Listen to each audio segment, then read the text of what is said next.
फाल्गुन माह के शुक्ल पक्ष की एकादशी को आमल की एकादशी या फिर आंवला एकादशी के नाम से जाना जाता है। इस शुभ दिन पर भगवान विष्णु के साथ साथ आंवला के पेड़ की पूजा भी की जाती है। पंचांग के अनुसार फाल्गुन माह के शुक्ल पक्ष की एकादशी तिथि की शुरुआत होगी 9 मार्च को सुबह 7:45 से और इसका समापन होगा 10 मार्च को सुबह 7:44 पर।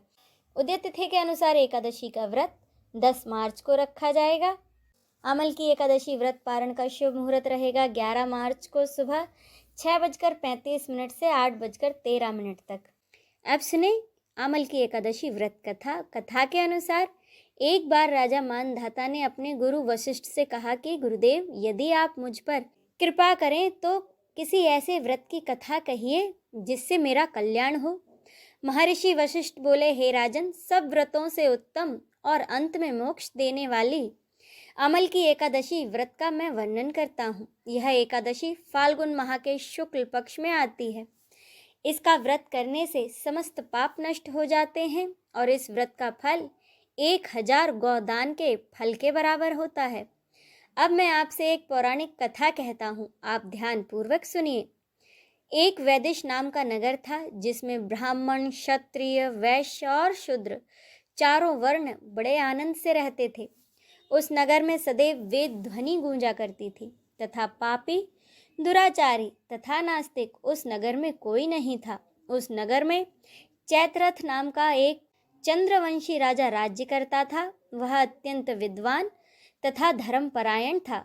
उस नगर में कोई भी व्यक्ति गरीब व कंजूस नहीं था। सभी नगरवासी भगवान विष्णु के भक्त थे और बालक, वृद्ध, स्त्री, पुरुष सभी एकादशी का व्रत किया करते थे। एक समय जब फाल्गुन मास के शुक्ल पक्ष की अमल की एकादशी आई तो उस दिन वहाँ के राजा, प्रजा तथा बालक और वृद्धों ने सबने बड़े ही हर्षपूर्वक व्रत किया। राजा अपनी प्रजा के साथ मंदिर में जाकर पूर्ण कुंभ स्थापित करके धूप, दीप, नैवेद्य, पंचरत्न आदि से धात्री अर्थात आंवले का पूजन करने लगे और इस प्रकार उसकी स्तुति करने लगे। राजा कहने लगे, हे धात्री, तुम ब्रह्म स्वरूप हो, तुम ब्रह्मा जी द्वारा उत्पन्न हुए हो और समस्त पापों का नाश करने वाले हो। तुमको नमस्कार है। अब तुम मेरा अर्घ्य स्वीकार करो। तुम श्री रामचंद्र जी द्वारा सम्मानित हो।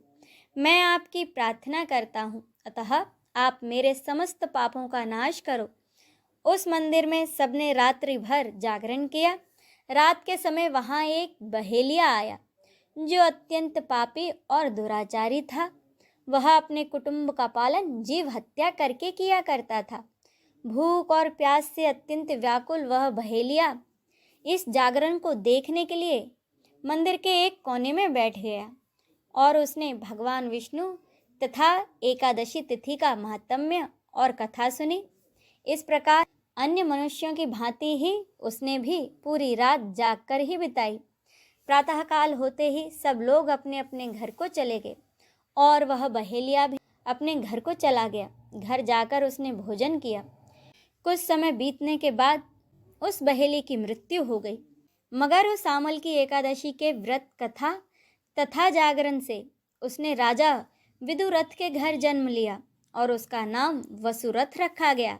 युवा होने पर वह चतुरंगिनी सेना सहित तथा धन धान्य से युक्त होकर 10,000 गांवों का पालन करने लगा। वह तेज में सूर्य के समान, कांति में चंद्रमा के समान, वीरता में भगवान विष्णु के समान और क्षमा में पृथ्वी के समान था। वह अत्यंत धार्मिक, सत्यवादी, कर्मवीर और विष्णु भक्त था। वह अपनी प्रजा का पालन एक समान भाव से किया करता था। दान देना उसका नित्य कर्तव्य था। एक दिन राजा शिकार खेलने के लिए गया। देवयोग से वह मार्ग भटक गया और दिशा ज्ञान न रहने के कारण उसी वन में एक वृक्ष के नीचे सो गया। थोड़ी देर बाद वहां पर पहाड़ी म्लेच्छ आ गए और राजा को अकेला देखकर मारो मारो शब्द करते हुए राजा की ओर दौड़े। म्लेच्छ कहने लगे कि इसी दुष्ट राजा ने हमारे माता पिता, पुत्र, पौत्र आदि अनेक संबंधियों को मारा है तथा देश से निकाल दिया है, अतः इसको अवश्य मारना चाहिए। ऐसा कहकर वे म्लेच्छ उस राजा को मारने के लिए दौड़े और अनेक प्रकार के अस्त्र शस्त्र उसके ऊपर उन्होंने फेंके। वे सब अस्त्र शस्त्र राजा के शरीर पर गिरते ही नष्ट हो जाते और उनका वार फूल के समान प्रतीत होता। अब उन म्लेच्छों के अस्त्र शस्त्र उल्टा उन्हीं पर प्रहार करने लगे, जिससे कि वे मूर्छित होकर गिरने लगे।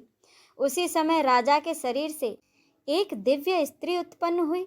वह स्त्री अत्यंत सुंदर होते हुए भी उसकी भ्रुकुटी टेढ़ी थी।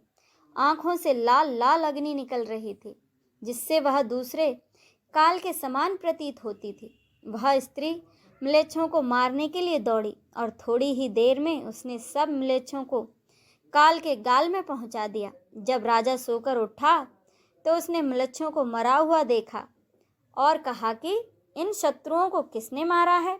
इस वन में मेरा कौन हितैषी रहता है? वह ऐसा विचार कर ही रहा था कि आकाशवाणी हुई, हे राजन, इस संसार में भगवान विष्णु के अतिरिक्त कौन तुम्हारी सहायता कर सकता है? इस आकाशवाणी को सुनकर राजा अपने राज्य में आ गया और सुखपूर्वक राज्य करने लगा। महर्षि वशिष्ठ बोले, हे राजन, यह आमल की एकादशी के व्रत का प्रभाव था। जो मनुष्य इस आमल की एकादशी का व्रत करते हैं वह प्रत्येक कार्य में सफल होते हैं और अंत में उन्हें विष्णु लोक की प्राप्ति होती है। बोलिए लक्ष्मीपति भगवान श्री हरि विष्णु की जय। नमः पार्वते पते, हर हर महादेव की जय।